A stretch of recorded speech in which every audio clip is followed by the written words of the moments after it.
So I got into it when I was a teenager. Teenage years are like hard enough as it is. I was going to the gym quite a lot, doing like HIIT workouts and running, and I got injured. I got shin splints from doing quite a lot of running, so I wanted to keep active but do something that was a little bit more gentle for my body. I started doing yoga and I realised that it was so good for my mental health as well and dealing with anxiety. Yoga can be traced back to 3,000 years ago. Like, it's got such a rich history and philosophy. I mean, yoga is almost like a belief system. For a beginner thinking that yoga is all about I have to be flexible to do yoga, what would you say to them? I get that all the time. Yeah, it's just like, well... Thank you so much for stopping on the podcast. We really do appreciate you taking your time to spend some time with us. We have found that a lot of people who stop on the podcast aren't actually subscribed to us, and we really want to help the podcast grow to help more people's performance and well-being. Because at the end of the day, there are thousands, if not hundreds of thousands of people out there who need to hear the messages that our top experts are speaking about. So if you could simply leave us a subscribe, leave us a follow, or even just leave a like and a comment, it would really help us grow and really get the podcast out to more people. Hello guys, welcome back to the podcast. Today we have a special guest. We have a client of Dan's for Indeed. a while. How long has it been? How long have we been training together? Nearly like, I don't know, 3 years or something. I've been through your Too whole long. family at this point in time as well. I've trained your mum, your husband, your friends, My brother. your brother, your just people got my from dad's. your yoga class. Your dad, Yeah. We're trying to convince her dad. Really? So if this goes out to your dad, I'm coming for you. Mate, that's awesome. I mean, you have done a really good transformation. Obviously, you had the wedding. Was it this year? Yeah, in June. Yeah. Beautiful time of year. Yeah, I was born in June, not biased at all. We want to talk obviously a lot about things that you do. Yoga's one of them, from what I've heard. You're a big yoga instructor in the Common. Yeah, I teach in a few different places in Southampton, but my park yoga class is the biggest. Nice. It's a free yoga class in the summer on the Common, and I get around 300 people every week. So, That's a lot. Yeah. Yeah. Yeah. How do you deal with 300 people? Do you have stewards? No. No. Or just herding people. Come on, do Hurting your cats. yoga, then you can leave. Yeah, no. Like, do you have like a complaint notice from the council saying like a certain amount of people it's like too much, right? No, do you I don't. Well, not so far. Sorry about all these questions. I'm interested now. I wonder what their maximum will be, but they have obviously they fund it, so they're obviously happy for us to be there, and it's kind of funny because people always ask where it is, and I'm like, just follow people with yoga mats because they just come like at 9:30. Like, you think, oh, like maybe not many people are gonna turn up today, and then like suddenly like people are coming at all directions with yoga mats. And there's suddenly like 300 people there. But yeah, the Common's amazing. There's so much space. So I reckon we could get 500. I think you next could. year. I think Next you year. definitely could. When I turned up to, it's been great. Parkrun attracts about 1,000 Oh my people. God, So I loads. think you could do more than that. I think do it 2,000. Whenever I do parkrun, I'm always like, you get your little number at the end. I'm always like 1,100. Running's not my vibe. Because they're walkers at the back, aren't they? Yeah, they are. I get beaten by people with prams. They just run past me with prams. Oh my God, the people, because they kind of like lap you, the people that are right at the start. Yeah. And there's these guys with their kids. The kids are like, they've got like G-force. Oh my God. to be fair though, they actually use the downhill segment to their advantage because they get pulled by the pram. And the child, maybe they heavier just child. like free wheel. You could get one of those like little. Oh, just hop on and put be a like- platform on there. Shaved off time. I don't know what I should do that maybe the first time I come to parkrun. But there's talk on yoga because I think that's a very important topic to go down. Now, one of the big things that you push is obviously anyone of any ability, it should be able to move freely. That's kind of a main thing, and getting people involved in yoga especially. Can you talk about kind of the purpose behind this? Like, why has this been such a big pulling factor for you? I just think I want to make yoga as accessible as possible to as many people as possible, because I love it, and it's been such an amazing, like, transformational thing in my life that I kind of just want to spread that around, really. And because I think that yoga has this image of maybe like a certain, like, one type of person doing it, like you have to be skinny and white and like really flexible from the get-go, and I don't think that's true at all. So I'm trying to spread the word that anyone can do yoga. It's for everybody. Love it. I mean, you did mention just briefly that it helped you a lot. What was that exactly? I think so. I got into it when I was a teenager, and I think like when like teenage years are like hard enough as it is, like, and I have anxiety, and that's when it kind of came about, like going to college and all the kind of like stresses of being a teenager. And I remember, I think I was going to the gym quite a lot, doing like HIIT workouts and running, and it was all kind of like maybe not in like such a healthy way. And I got injured. I got shin splints from doing quite a lot of running. So I wanted to keep active, but do something that was a little bit more gentle for my body. So I came at it from like a physical point of view. I started doing yoga, and I realized that it was so good for my mental health as well, and dealing with anxiety of that time. So yeah, that's kind of how I got into it. I'm interested about the anxiety angle. Like, what was it about yoga that helps with that? Is it like the mindfulness based part of it, or is there something else? I think movement is, like, as you guys know, like so good for your mental health. So there's like that aspect of it. There is a lot of like breath work linked in with yoga. You're moving with your breath. And the mindfulness meditation aspect of it as well. Like 3 things that are just amazing for your mental health. And I think for me, when I'm moving, whether that's at the gym or yoga, like I don't really think about anything else, so it kind of just takes that kind of busyness out of my mind. So yeah. It's the big 3 M's, isn't it? It's mindfulness, movement, and meditation. Yeah. They're kind of like the main parts of it, and that's why, again, yoga is such a complete way of looking at it. I think for a beginner who's maybe listening to this podcast, and as you said, you got into it when you were a teenager, for a beginner thinking that yoga is all about I have to be flexible to do yoga, what would you say to them? I get that all the time when I say to people that I'm a yoga teacher. They're like, "Oh, I could never do that. I can't even touch my toes." That's like the classic. And it's just like, well, if that is a goal, if that is a goal of yours, then how do you think people get to touch their toes? Like by stretching. So just do it. And yeah, you don't have to be flexible to do yoga. I think, again, it goes back to that kind of image of yoga, people doing the splits or like handstands or all the cool things, which, are really cool, but you don't have to be able to do them to do yoga and get the benefits from it. Handstands, man. It's like you and the Are we all calisthenics. working on handstands? It's a slow. It's a slow one for me, man. Yeah. I always blame it on my weight, but I think it's just because That's what I've been doing. Doesn't matter, mate. I lose 10 kilos, doesn't matter. It's still hard. But It's just hard, yeah. It is hard. I tell you what, though, we have the same thing in the PT industry. It's like, I'll get a PT when I'm fitter. I'm going to go to the gym first. Going to go to the gym first. Going to just do a few sessions, get myself back into it, lose some weight, and then I'll do PT. Yeah. It's like, what the fuck? No, it is such a weird way that our brains work when it comes to making decisions. Because the thing is, I think yoga puts people in an uncomfortable position. It really does, But I think there's so many kind of like, as you say, like entrances into yoga. You just have to find them. And I think you portray it in such a good way that it's not all about this really complicated movement pattern. People can do those classes if they want. I think, what was the one that I came and did at Hot Pod? Yeah, that was the Hot Pod flow. So it's like a vinyasa flow. It's, vinyasa means flow, so flow. But flow. Yeah, flow. But so that's quite fast paced and can be like quite a workout. But yeah, there's loads of different types of yoga, so it doesn't have to be like a something child flow or a baby flow or something like you said was one of the ones you do. There's nurturing flow. That's the one. Yeah, nurturing flow. Flow. Who's that for? Just anyone? Anyone. Yeah. Sounds like a family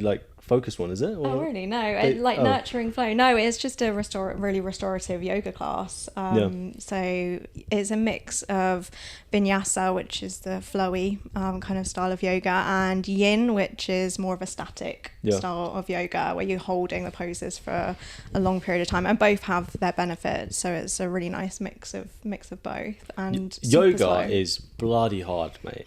I'm saying this as someone that I think I'm pretty flexible. You're pretty mobile. Yeah, we're pretty mobile. I'm mobile, but not yoga mobile. Like, what were we just saying? So this is a great point. We go on to this. I was in so when I was proposing to Emma in Bali, we had a what was it? We had a yoga session to go to in the morning, and there was this teacher that was like showing us all these moves. They look pretty normal, pretty easy. And then I got in some position. She comes over and she starts putting a weight into me. And I'm just like crumpled up like a pretzel. And then and she couldn't get it because I was so stiff. And she was just like, ah. And I was like, oh god. And it's so painful. And I've worked so hard in yoga sessions more than I probably would in a strength session. But in really weird ways. It's because your body's not used to that, is it? Yeah. Oh, it's like when people think that yoga and Pilates are really similar because outwardly, I guess they do look quite similar. But oh my god, like I go to a Pilates class, like the next week, I'm like, I've got muscles that are aching that I didn't even know I had. Like it's insane. But then, people from Pilates might be the same when they come to yoga for the first time, so it's just like I mean, different ways of moving. So this is from a third party, like myself, obviously someone that isn't like a yoga aficionado, but for me Pilates sounds more like a strength yoga kind of thing. Like it's more on your feet, and like there's stuff that you do that's strength focused. I think, but I could be wrong. That Pilates is quite relatively new, like in the 20th century, I believe, and it was developed as a workout where you didn't sweat or something like that. Really? Like it was like to work out your body, but like not really like work out your body. You know? Yeah. Like that middle ground between where you're going to start doing a workout in the gym and kind of, I guess, I would say yoga, but you still sweat sometimes doing yoga. Oh my god, yeah. And I would be sweating mass in Pilates as well. Yeah. So. But that's like, I kind of think that's like the background of that.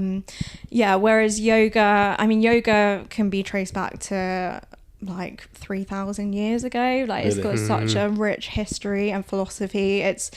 Yoga is a whole, almost like a belief system. The movement practice of it is actually called asana. So what people think of yoga is just one out of 8 bits that make up yoga. So asana means seat, and kind of the poses, a lot of the poses in Sanskrit end with asana, so it's like so and so seat, if you see what I mean, or pose. And it's yoga, the asana practice of yoga, the movement practice of yoga was developed thousands and thousands of years ago to get the body ready to sit in stillness for meditation. And then eventually it's practiced by like monks, Buddhist monks, in Hinduism, for them to sit in stillness in meditation and eventually reach enlightenment. So it kind of comes from that. And I guess the Western practice of yoga, the movement practice of yoga, kind of quite often like waters the history of it down a little bit. So not a lot of people really know that it comes from that. I didn't know that at all. I had no idea. I knew there was some ancient roots to it because it's just the way it, like most times you go to yoga like studio, they have some kind of Buddha or some kind of like symbol. More of a like spiritual. It's definitely like. I'm interested though because there's a lot of stressed out people out there, like including ourselves, I'm sure. I'd like to know if you're stressed. I'm stressed. We're all stressed. and we know meditation and mindfulness have such an important integral part to managing stress, or at least becoming more aware of it. But like, what can we do for people that are busy, that work 9 to 5 jobs, maybe 9 to 8 jobs? Like they've got kids, etc. How can we add a practice of meditation, mindfulness, or even yoga into their day that's easy to do? So they can start seeing the benefits. Well, I think the beauty of yoga is that it's you can kind of live it in a way. It doesn't have to just live in like an hour practice, like once or twice a week or whatever. You can kind of bring elements of it into any part of your life. And it's quite easy to kind of look at all these yogis online, and if you are working 9 to 5, maybe you've got kids, or like you're a carer or whatever, you're like, oh my god, I'm like never gonna get there, like yoga's not for me, like I don't have the time for it. But even just 10 minutes in the morning, or when you can get 10 minutes, is super beneficial as well. It doesn't have to be like this long practice that you do every day to feel the benefits of it, I don't think. So anything you could do, even like, I don't know, I always encourage people, if they don't have a lot of time, or maybe they're just starting out with their yoga journey, maybe looking at doing sun salutations, because it's quite a nice repetitive flow, and you can just do like 5 repetitions of that flow, and you'll feel loads better, I think. Like a little bit of a stretch out when you can. It's so interesting as well when you speak about it, because so when I was in India, they also did what's the bowl thing, the sound bowl thing, that thing. So they did that round my head. That singing bowls, really, really trippy experience. I cannot lie. I did come out of it feeling calmer, but I was like, it's so weird when you're laid there. It's intense, It is intense. Yeah. That's what I thought when it was going on. I was like, my god, I just want a beer. But like. Just want to sit on the beach. Having a beer.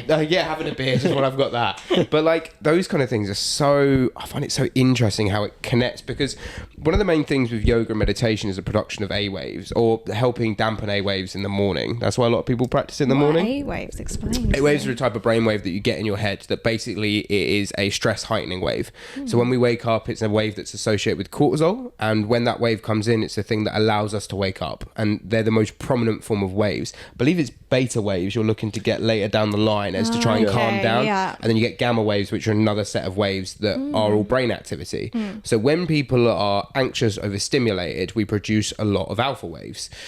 We want to get to beta and gamma as quick as we can, and yoga is one of the ways that you get there, and it's one of those ways of producing. Fun fact. But this science. is yeah, no, this is where I come into yoga. But it's so fascinating because I felt that relief from doing yoga. Like I came to your classes, you feel great afterwards. I proved to myself I wasn't inflexible. It's lovely. But I think one of the key things you preach, as I say, is anyone can do this. And a lot of people who are older may benefit from it. Do you have any kind of success stories? Maybe even, to be fair, your mum would be a good example of this, who could benefit from this kind of stuff like yoga practices daily? Yeah. I mean, my mum, you mentioned, she has been doing yoga since before I was born. So she is like, to me, like the OG yogi. The OG yogi. Yeah. But in her daily life, she loves gardening. We both know this because Dan has trained my mum as well. And she's so mobile. Like she'll be doing a yogi squat, digging up some weeds in the garden. And I think to me, that is what it's about. Like we can translate it into daily life, and it's the same with weight training as well. But yeah, I mean, with the park yoga, all ages, all abilities. We have people bringing their babies, which are sat next to them on their mats, and 80-year-olds just doing what you can, getting out and moving. Yeah, it's amazing for your mind and for your body. And I think it's so important when you get older as well. Yeah. Sorry to interrupt. What did you do when it rains? So I didn't cancel a single one this year, and most of the yogis that come to park yoga are pretty hardcore, and we will just carry on in the rain. People just put their raincoats on, maybe not, or just like embrace the rain. It does kind of get like a little bit ridiculous, and maybe like a slip hazard, so I do call it a day after a little bit. But it's really nice for like 5-10 minutes just to like embrace the rain until you get like you're standing on your mat and there's like a puddle. But yeah, it's great. Okay, right, so we've got to talk about this because there's 2 things I want to talk about, and I want to get your opinion. First of all, Pilates reformer. What's your opinion on that? Because obviously it's huge right now, or at least it's so hard. It seems to be. Yeah, it's so hard. Yeah. It looks like a torture bed, though. That's the only thing that really does baffle me. It's come off a torture bed, hasn't it? Oh my god! Like, have you tried? No. It? Do you want to see us do it? Oh my god! I've seen flexible Film ladies that. doing it. It'd be hilarious. I've seen like really flexible, strong ladies doing it, and they struggling. Oh my God, I don't yeah. want to attempt it. No. No, we Well, have to go do it and use these. We have these cameras for a reason. Live podcast whilst doing Pilates. Oh my God, If you want yeah. to see that, like, follow, and subscribe. The second one's a little bit more niche. This is a little bit out there, right? Have you seen the craze of sunning? Oh. What Yeah. do you mean? What do you mean by that? I don't want to. So I don't want to say something inappropriate. there used to be a guy on Instagram I followed, and there was no nudity here, by the way, but he was naked, right? And he's posting himself on his back with his legs over his shoulders, sunning his bumhole to the sun. Yeah, I have. And there's benefits. supposed to be some benefits to this. Right. So I was wondering what you know about this. Is there some validity I in didn't that? know this was where I the podcast don't- was going today. Yeah. I'm not going to lie. I don't know a lot about it, but without outing fellow yoga teachers, I got a yoga teacher group chat that I'm in, and it was mentioned on there. And sometimes of a morning, we'll get like people will send pictures of the sun coming through their window, and we'll be like, know what you've been doing. Oh my God. Yeah, it's so What? funny. I don't know much about it, but yeah. It's weird. I have no idea why that's a thing. Yeah. But apparently it's something to do with the sun on that area. Like, I mean, it it's probably like the doesn't. energy channel It's through not an your area shaft. that gets sun. Maybe there's benefits to that. I don't know. I mean, we evolved to not do that, I guess. I don't yeah, know. maybe we can research that, and then come with an update on the next podcast. I had to ask because I was like, you seem to know a lot about this stuff. I thought maybe that's something you've heard Yeah, about. it. I've heard of it. Yeah, but Now, that's what's- where my experience ends. Now, if I'm right, you're vegan, right? I am, yeah. Die hard raw vegan, or is there like levels to Raw this? vegan, no. But I did go through that phase when Right. it was like originally a thing back in like the 2010s, I reckon, yeah. And that's raw vegans where like you can't have any processed foods, right? And everything's cold. Everything's cold. Yeah.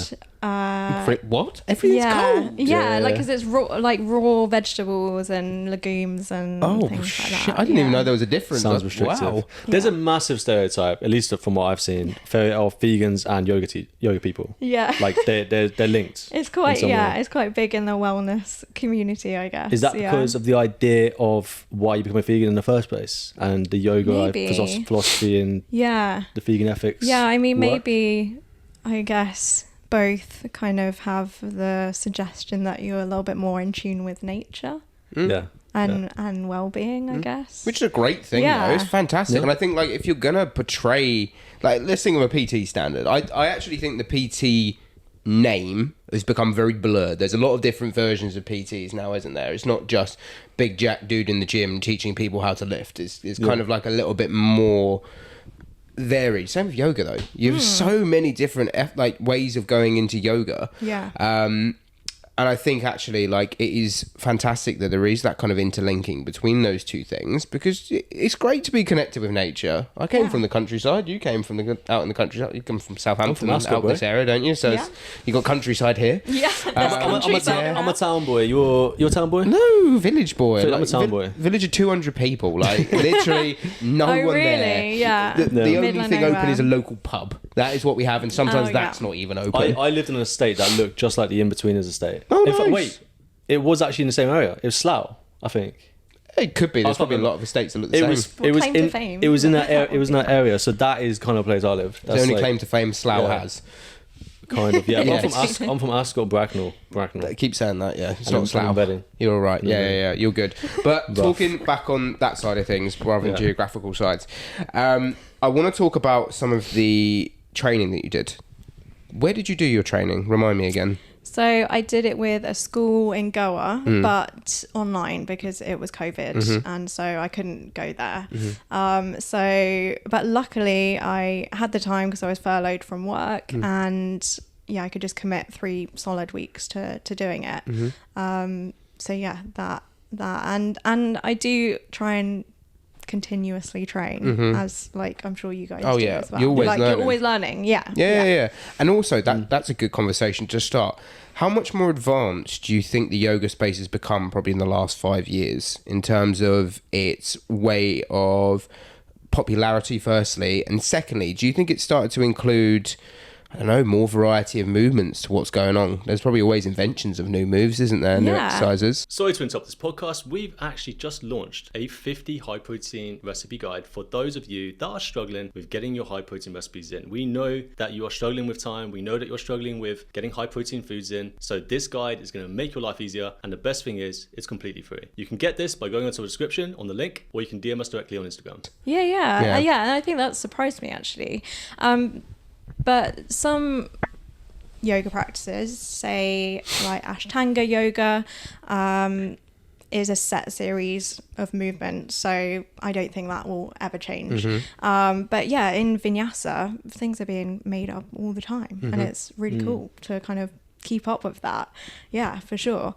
And in terms of popularity, I mean, definitely in the West. I mean, it's always been popular in India, where it's from. Yeah, I reckon so. Just like Pilates again as well. It's just that kind of enjoying moving in a different way. And I get a lot of, like, when I talk to guys about yoga, they're like, oh, well, it's just like all women, isn't it? And actually, no. In like, I think every yoga class apart from park yoga that I teach, it's at some point, it's been over 50% men in the class really? at some point. Yeah. So it's so popular with everyone now, I think. Slowly starting to. Because last time I went to hot pod stereotypes. yoga, it was just me and like I think 12 ladies and this the lady instructor.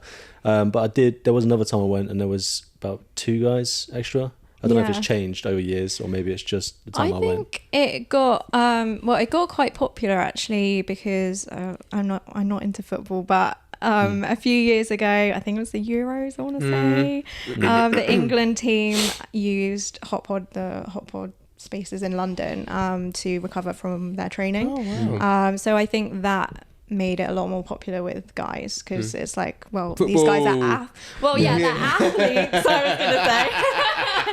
And they're like and they're guys and they're doing yoga, so it's like, oh, it's okay for me to do yoga as a guy as well. So all right, big debate then. So men versus women, why is it men are less flexible than women, or at least supposedly so? I don't know if that's a science thing or what, but I mean, I think it's maybe more socially acceptable for women to stretch because like dance is way more popular with women, gymnastics, yoga, again, like historically in the West, like more popular with women. I don't know, maybe it's to do with like a certain level of like vulnerability in stretching, and I don't know, or maybe it's a bit more like feminine vibes. Is there a I don't sport know. in this? Is there like a sport like athletes that do this kind of thing, and you got like the top of the top? What, in yoga? Like yoga stretching, something like that. Yoga stretching sport, like anything like that. Yoga games. Can we look at the top of each and see if men are beating women or women beating men in this? Because like, definitely women beating men 100% in yoga. There ain't no way we're keeping up. I mean, because obviously a lot of sports like obviously dominated by men because of physical structures and stuff, but like things like archery, horse riding, dominated by females. And I was just thinking, is there a stretching thing? Maybe females generally do have a body that is more capable. Well, they do have, naturally, they are more, they have stretchier ligaments and tendons, don't they? So gymnastics, obviously, we've always spoken about that. There's obviously flexibility involved in that quite a lot. Yeah. So could we use that as a sport, as a comparison? Oh, in terms of like... Female versus male gymnasts? Like, do they tend to do more flexible-based movements? But it probably it's all taught, isn't it, from environment? I think similar to when you see people come to your yoga classes, if you've got people from a young age coming to your yoga class, they're going to teach their body to move through full ranges. I think we spoke about this in the session the other day. It's all about strong and long. Yeah. You know, you do the long, we do the strong. Yeah. And they combine really well together, don't they? And that's probably where gymnastics, you're thinking the whole thing is strong and long, isn't it? Because it's basically long-length calisthenics is essentially what it is. Long length calisthenics. Long calisthenics, because you're doing, it's full range of motion, and you're doing it at the like peak range. Calisthenics is done in full range of motion. Crucifixes. I don't want to see your pull-ups, man. I want to see CrossFit pull-ups. My pull-ups are good. We're insulting my pull-ups today. Your half-rep pull-ups. But no, then you got that strong and long side. And actually, it was a conversation we had yesterday. I think it would be good to talk about this because we can come in on this conversation. So for your journey, obviously, Kat, you start kind of the yoga side. You've done HIIT classes. You went and trained yourself in the gym as well. How beneficial have you found strength work to then your yoga? Oh yeah, amazing. I mean, just as a recent example, we were talking about handstands, and yeah, me and Dan have been working together on shoulder stability and strengthening, and that's hugely helped with my handstand progression as well, and forearm stand that I'm working on as well. And then in terms of weight training, yoga helping weight training, like, yeah, way more range of motion. I mean, I don't really have anything to compare it to, but I think I have like quite a good range of motion in weight training as well. So they kind of help each other. And I think a lot of people kind of launch into yoga and don't do any kind of mobility training or strength training, and I think that sometimes can be a little bit of a recipe for injury. So I think it is important to do a mixture of both, just to again be strong along. It's the best way to be, isn't it? I mean, look, I say it all the time. I always say to clients the same thing. If they ever get an injury or an ache or something like that comes up, I'm always teaching them to strengthen the lengthen position. You know, like say strong and long, strengthen and lengthen, it's the same thing. Yeah, I agree with that 100%. Like strengthen and lengthen the full range of motion for pretty much everything you can. It's very hard though to like for me, I've always been trying to find the perfect stretching routine. But the perfect stretching routine only complements me because everyone's different. Yeah. And what works for me fixes my imbalances but doesn't work for everyone else. So do you have like this perfect routine that you think would fit most people? That would solve okay. So solve everyone's problems. Solve everyone's mobility issues. Obviously, take into account that they're probably strength trained. Just assume that. What's a starting point for like stretching the whole mechanism? I think for me, if I'm doing yoga and something starts to hurt, like shoulders, say, then I might look at strengthening that area in the gym, because I know that that's going to help to reduce that level or risk of injury. So I think it is different for everyone, but I think it's good to, kind of use maybe that as yoga as an indicator of like where you need to strengthen. In terms of a like perfect kind of stretching routine, again, maybe start with sun salutations just to kind of check in with the body, like see because it's kind of a full body flow, and you can kind of see what's going on there, and where you need to maybe put a little bit more focus. I mean, a lot of us have tight hamstrings from sitting down all day. If we got a desk job, like I've got a desk job 4 days a week, so my hamstrings and hips get really tight. So anything to lengthen and stretch those out is always a good place to start. And is there any other like yoga poses you would suggest? Like you do downward dog as kind of your middle point for everyone, and you should like reset for most poses. Is there any poses that you'd recommend people to try at home that most people could pick up and say there's 3 poses? What 3 poses would you give to people to try at home today if I was to tell you? Oh, okay. It's quite hard because like the yoga that I teach is kind of like linking all of the poses together. So unless you're doing like a yin yoga, which is more static and you're moving from one pose to the other, it's quite hard to say 3 things. But I love a child's pose. Great for the hips, great for the back. I'm thinking in my head, when you're saying this, I'm thinking in my head, what would I do? I'm thinking child's pose, cobra.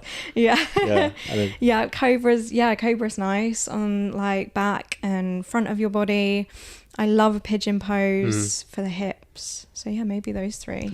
Pigeon's surprisingly harder than I thought. Oh yeah. I think as well, because like everyone's hips are naturally super tight because they're such big muscles, and they need to be tight in order for us to stay upright. Otherwise, like if our hips were loose, then we'd just be like flopping over all the time. I've got a stretching routine for my clients after they trained, and child's pose is the first one. Nice. And the reason why I use that is because obviously when someone's heart rate's up, the first thing I like to get them to do is lie down in a very nice relaxing position. I never really had any complaints about it. They all love it because of the nice decompression of the spine at the lower portion. It feels so nice. And then you go straight into that cobra to like balance out the other side. It's like a win-win. I think it's that one's quite accessible for most people, because even if you've got a really tight lower body and your hips are not kind of coming anywhere near your feet, You can modify it by being a bit more up on the forearms. You can always pop blocks, like yoga blocks underneath your forehead to kind of bring the ground up to meet you. And yeah, it's just such a nice one. Yeah. There's a few poses I've tried in the past. I think, okay, here's a good question. What is the most challenging yoga pose that you have ever tried to do? Probably forearm stand and handstand. Yeah. And that's where you're I like, would say. so I can't demonstrate, obviously. Yeah. But that's where hands in head here, and it's literally like a handstand, but into that forearm position, yeah? Yeah, that I would say challenging physically, for sure. I think a lot of people find Shavasana, so the relaxation part at the end, really hard as well, like just because if you've got a busy mind, like it's just all like that stillness is just gonna like trigger everything to kind of flood in. So yeah, some people, I mean, in more open, so not in hot pod because that's all like closed up, but in like park yoga, I do see some people packing up and leaving in Shavasana, and I'm like always like, I know how they're feeling. It's like can be really daunting to just lay there for just a few minutes. But like anything, I think with practice, it can get easier because it's kind of a form of meditation. And like yoga, people thinking that they have to be flexible straight off the bat. Meditation, people think that you have to just clear your mind straight away.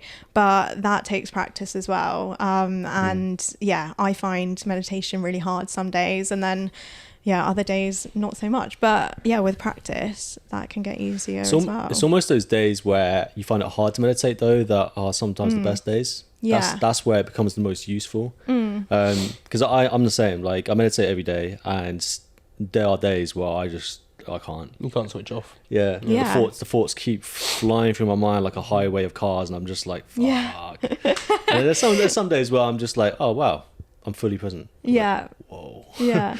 And sometimes it's about like, my mind is really busy, but I'm just going to let it be busy and like not resisting that. This is a recommendation actually. This has helped me. I don't know if it will help other people, but if you're like commuting to work, whether it's driving or walking or whatever, a lot of people are taught to listen to audiobooks or music or do something when you're walking and distract your mind and just get to the end journey as quick as possible. Like rather than do that, have no headphones, be in the moment, and try and just be mindful on the walk to work or the drive to work. Yeah. It's actually a really good time. It's wasted time in theory. You're just traveling somewhere, but you can use it to be mindful and then get to work feeling a lot better. Yeah, for sure. I don't see, like, as much as we've got a podcast, I don't listen to podcasts as much as I used to.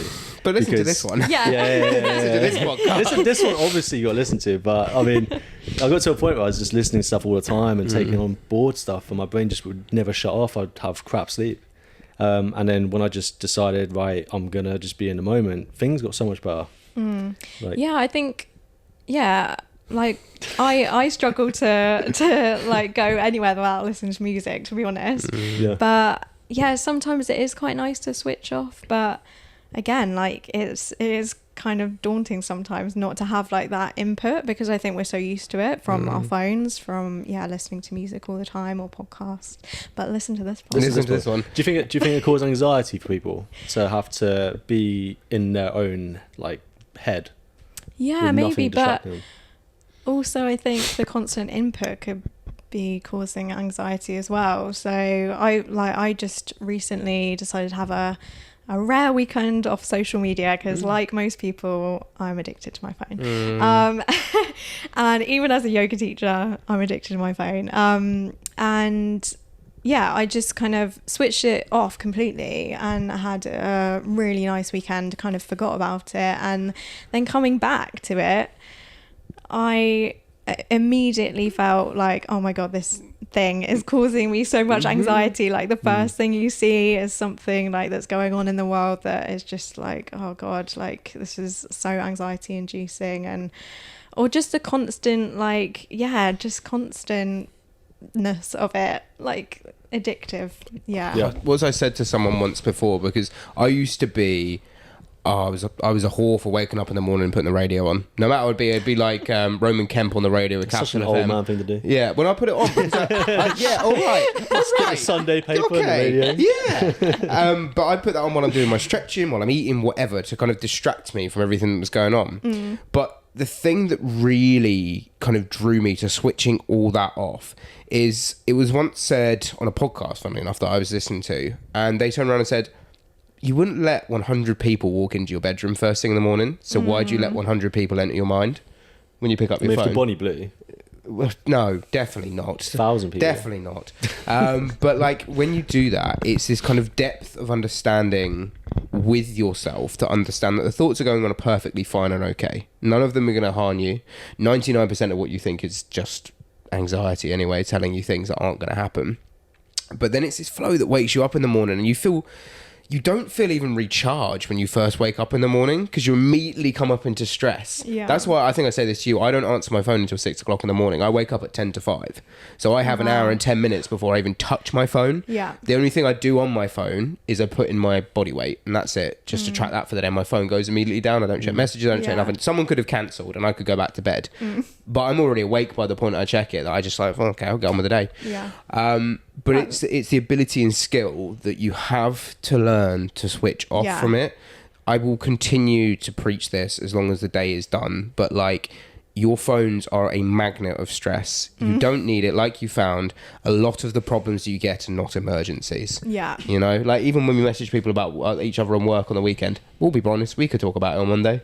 Oh, we don't speak to each other on the weekends normally. Rarely. Yeah. If we message, we just leave it. If it's Louis sometimes will message, but he's on different time zones, so we allow him. You'll know it's an emergency because it'll just feel weird. There'll be like an aura. It's like, yeah, something's not right here. Oh yeah, Dan needs this. Okay, cool. Feel it in your gut or something like that. Yeah. No, I think you're really good at that. Like, but you can use the tools that you got on your phone to kind of stop you from going on it. Like since I went off social media for like 4 days, I've set a strict timer on my social media now, and it's helped so much. Or like sleep mode on Instagram. There is an app called Opal. Yeah, that's what I use. Okay. Yeah, Opal. You can select apps for it to actually stop you being able to use, and you have to go on, and then the app pops up, and you have to like do something or unlock it or whatever in order to use it. There's loads of apps like that nowadays. Yeah, I think that's a great idea. But personally, the best thing you can do with an iPhone, especially, I don't know if this Is this your grayscale? Nah, I mean grayscale was quite interesting. I stopped doing that. I was gonna because I'm colourblind. I can't see colours anyway. It's fucking annoying. I can see colours. I can't see certain colours. So sleep mode. Turn it off, and now you don't get notifications. You just don't get anything. You get nothing. Yeah. It's just a black screen. It's great. Yeah. But it is hard to get to that point where you're like... You're accepting of it. Yeah. Just it's so nice to just so scroll and just be mindful. There's another reel. And I'm like, we're saying this as content creators, so we want people to watch our content. Most people watch content in the evening. My phone goes down at 6:30. If I'm replying to you, something's gone tits up. But like... After 6:30, I switch my phone off. It goes down. I'm just so chronically anxious all the time. I don't need to add to it. Yeah. And like I say to you, you'll probably notice that my phone's not even in my pocket when I'm doing sessions. I try if I am going on it, even in sessions, I notice myself tapping on the screen for no reason. Yeah. And until I became aware of that, I literally put it in the bathroom. You know, like it just stays in there, or it goes on the side in the kitchen. And I can't see it. Yeah. And like some people are like, you barely reply to me. I'm like, you don't need me to reply to you. Like it's something that is not imperative to change now, and it won't change in the time that you're doing something. No, exactly. It's and it's mad that we've become to that, like the world of it. I've said to Elle sometimes as well about practicing putting her phone in another room, because if she wakes up in the morning early, I may not have my phone, but then I'm laying there, I'm looking at golden retrievers for the next hour, just like, oh, this one's cute. I'm like, I could have had breakfast by now. I could have done something by now. She's on her phone. Well, she's on her phone. She's like, watch some reels with me. It's a trap. It's a goddamn trap. Don't do it. Don't do it. You get down a hole, you're stuck there for an hour, and I'm hungry. But it's amazing where the algorithm goes after a while. Yeah. And I'm one of those people that say try not to have blue light before sleep or watch YouTube or whatever, but I watch YouTube on a 4K 55-inch TV right into the point I go to sleep. So I'm super fucking hypocritical when it comes to that. I feel like all like people in the wellness or like fitness industry are really good at like giving advice, but like maybe we don't necessarily take our own advice. So true. I think would you say that's human nature in general? Yeah, of course it is. I think we're all like that. Yeah. We want to help, but we don't do it we don't want to help ourselves. Yeah. I would say if it was a major problem, if I felt like sleep was a problem, I probably would stop doing it. But I don't think my sleep's that bad enough that I think it's an issue. Yeah, and if you're aware of it, then it's a little bit easier to stop. Like, I mean, the best thing is just don't have coffee after 12, ideally, or 11. I think it is. 11 o'clock normally. If we send a 9 to 11 in the 5 day. morning. That's what it recommends. Wow. It's got The half-life can really it's got 6 I hours. failed that today. I've had one today. Don't you worry. We're all in the same boat here. Might have one after this. I'm just saying I'm ill, so I'm drinking coffee. That's my excuse to have another one. It's keeping you going. Yeah, it's just bumping me through at the minute. Magnesium has been so good for so many clients. I've not had one client yet that's had magnesium glycinate and had shit sleep. Yeah, Especially the first week they've done it. I have a magnesium spray. I spray, me and my husband spray on our feet, and then we do little feet rubs. Oh, I've never heard that one. Don't do that in this before. podcast. Oh God, no! No. Cut the feet out. You're screwed now. Can you just blur my Everyone's just feet sat and out? like pause the video, replay, pause, Feet replay. rubs, did you say? Oh God, Game yeah. over. Fortunately, it is only male socks in podcasts, so you're all right. We don't love love you, you. don't worry, guys. Yeah, love we you. do love Don't you. We worry. only take the piss. I think we should get the wheel on that note. Yeah, let's do it. The wheel. Do you have a jingle for this bit? I wish feel you like did. you should. I don't know why you just bent over and put your bum on my face. I was just looking at how much battery percentage I have on the camera. Alright? Look, we're amateur podcasters, and I'm not having it go off again. We were going to have like a little kombucha drink with this. So like, nice. it's like a never have I ever. Yeah. But we don't. So Okay. The thought was that. the thought was there, unfortunately. We'll ask Louis' editors to put in a jingle for no apparent reason. It could be completely irrelevant. You put like T-Pain or something on. Do you want to scoot gonna like get- this way, Kat? We're going to get you started on this, okay? Is that a good angle? Kat goes slightly to your that way. Yeah, fine, sorted. Right, Cool. So we're going to spin the wheel. You're going to spin the wheel first, and then it's never have I ever. Yeah, it's and then never have I ever. If you obviously have, then you raise your hand. Yeah, cool. Up for it? Simple. Yeah. Am I spinning? Yeah, you spin. Yeah, guest goes Okay. first. Go on then. What we got? So, Bought a Joe Wicks cookbook. No.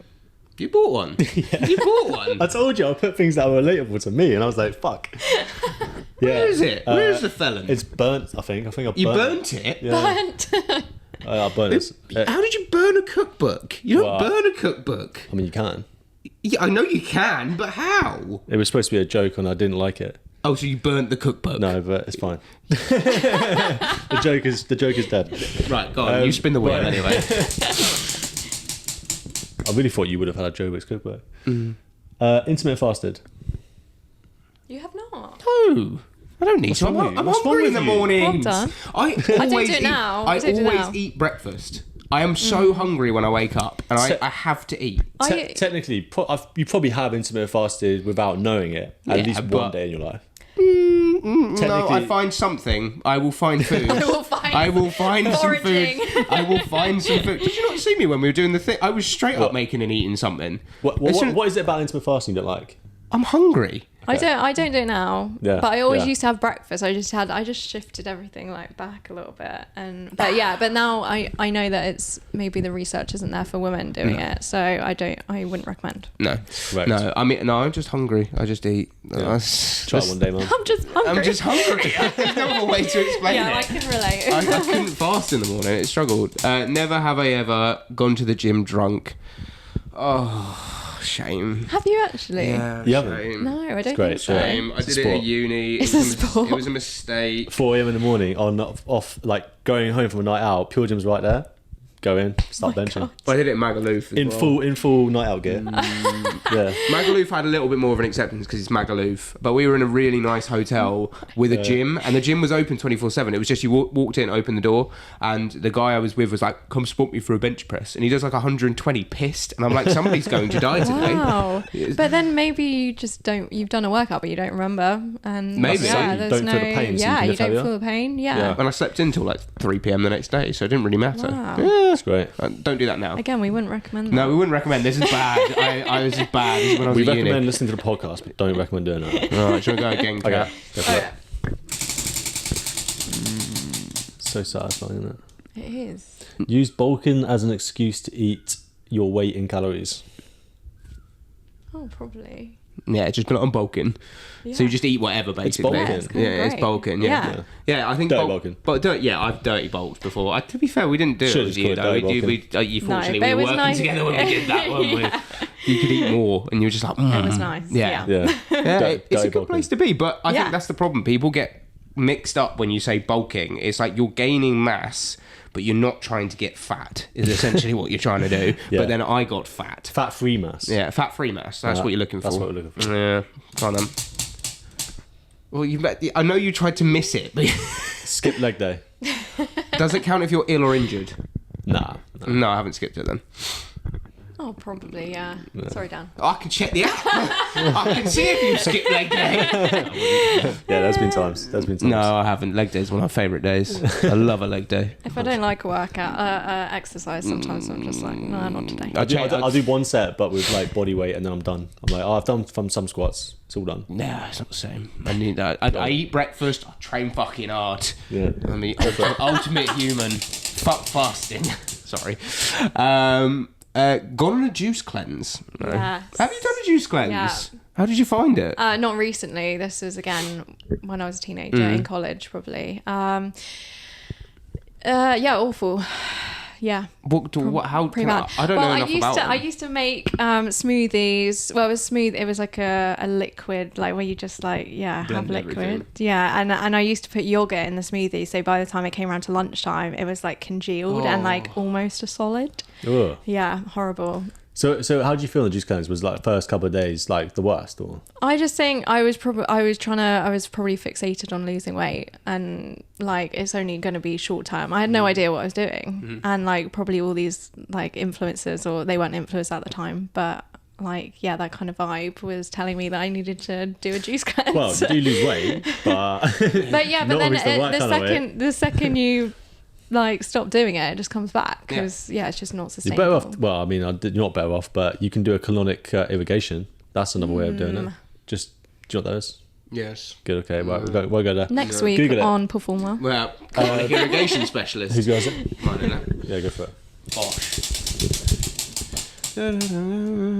How does Had a stretch off with someone. Stretch off with Stretch someone. off. What the Yeah. fuck's a stretch off? I don't know, like a flexibility competition. Who can stretch the most? Have you? It's a Right, ridiculous. say it. For this kind of game, you got to have the ridiculous shit, don't you?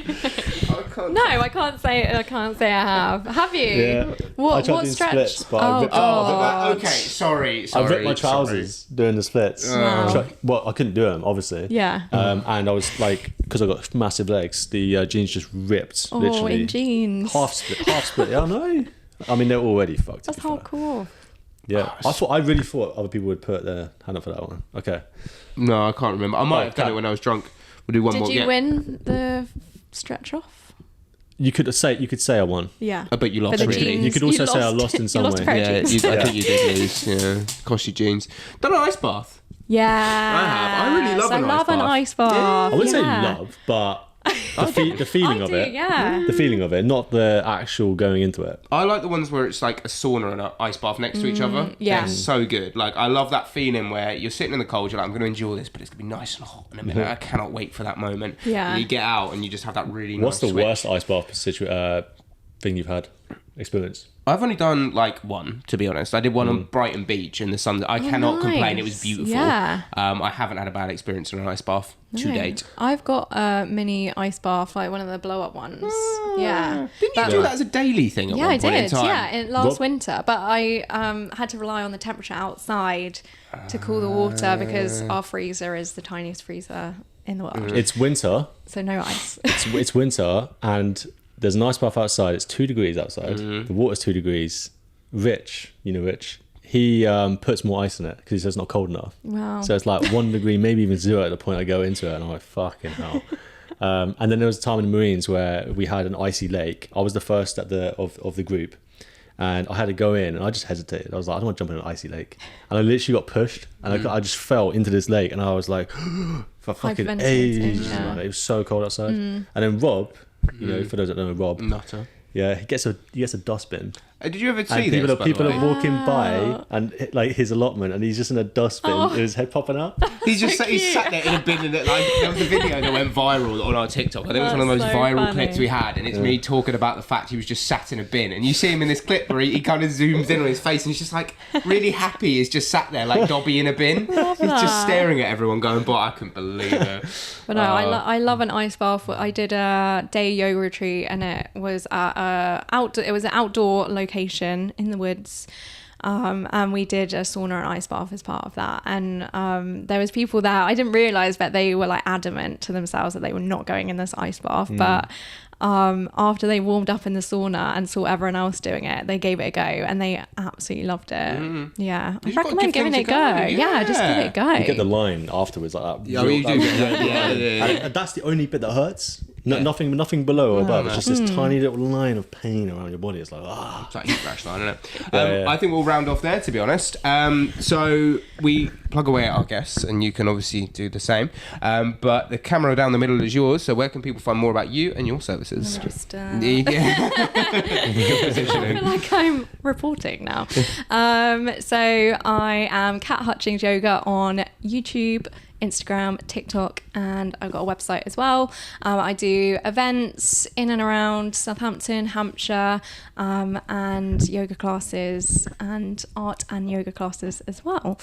So yeah, find me. Lovely. Thanks so much. Well, thank you guys. Like, follow, subscribe. We appreciate you all. Share it to your mum, your dog, and your auntie. Catch you later. Bye. Bye. Ciao.